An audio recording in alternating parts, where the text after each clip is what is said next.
నిరీక్షణ prayer house మరియు centres సంఘముల తరపున సర్వశక్తిమంతుడైన యేసుక్రీస్తు నామములో మీ అందరికీ నా హృదయపూర్వకమైన వందనములు.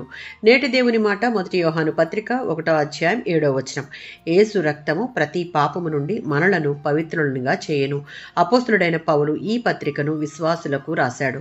ఆ కాలంలో కొందరు తాము దేవునితో సహవాసం కలిగి ఉన్నామని చెప్పుకుంటూ పాపంలోనే జీవించేవారు. మరికొందరు తమకు పాపమే లేదని బోధించేవారు.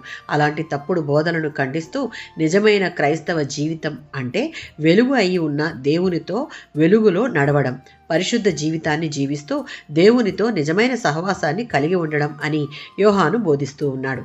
1వ అధ్యాయం 5వ వచనంలో దేవుడు వెలుగును, ఆయన యందు ఏమాత్రమును చీకటి లేదు అనగా దేవుడు పరిశుద్ధుడు, ఆయనలో ఏ పాపం లేదు, ఆయన సత్యస్వరూపుడు అని అర్థం.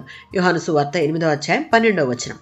యేసుక్రీస్తు నేనే లోకమునకు వెలుగై ఉన్నాను అని ఇక్కడ ప్రకటించుట మనం చూడవచ్చు. వెలుగులో నడవడం అంటే దేవుని వాక్యానికి లోబడడం, పాపాన్ని దాచకుండా దేవుని దగ్గర ఒప్పుకోవడం, పరిశుద్ధంగా జీవించడం, నిజాయితీతో జీవించడం.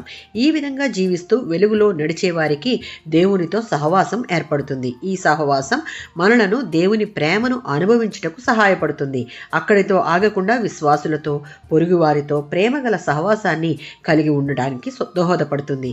ఈ స్థితి దేవునికి ఎంతో ఇష్టమైనది. తద్వారా యేసుక్రీస్తు రక్తమే మనలను ప్రతి పాపము నుండి పవిత్రులుగా చేస్తుంది. ప్రతిరోజు దేవుని వాక్యాన్ని చదివి దాని ప్రకారం జీవించాలి. చేసిన ప్రతి పాపాన్ని వెంటనే దేవుని ఎదుట ఒప్పుకొని క్షమాపణ కోరాలి. మనలో ఉన్న ద్వేషం, అసూయ, అబద్ధం, కపటాన్ని విడిచిపెట్టాలి. సంఘ సహవాసాన్ని నిర్లక్ష్యం చేయకుండా విశ్వాసులతో ఐక్యత కలిగి ఉండాలి. యేసు రక్తమే మన పరిశుద్ధతకు ఆధారం అని ఎల్లప్పుడూ గుర్తుంచుకోవాలి. ఆమేన్.